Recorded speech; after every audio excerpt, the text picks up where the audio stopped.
برای تنفس برهماری انگشتان شست رو روی پره مجرای گوش قرار بدید.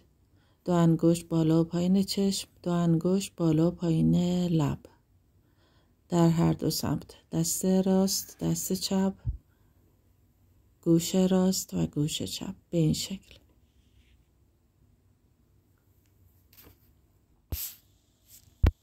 با ستون مهرای کشیده به طرف بالا روی لبه کوسن بشینید. دم میگیرید. بازدم با آوای میم اجرا میشه. بعد از هر تنفس رهایی و دوباره نفس بعدی.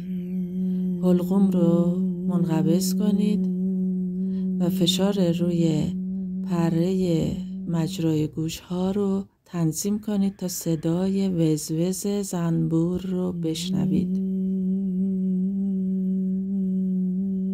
با تغییر فشار روی مجرای گوش ها به نتیجه می رسید. دندون ها رو هم فشار ندید.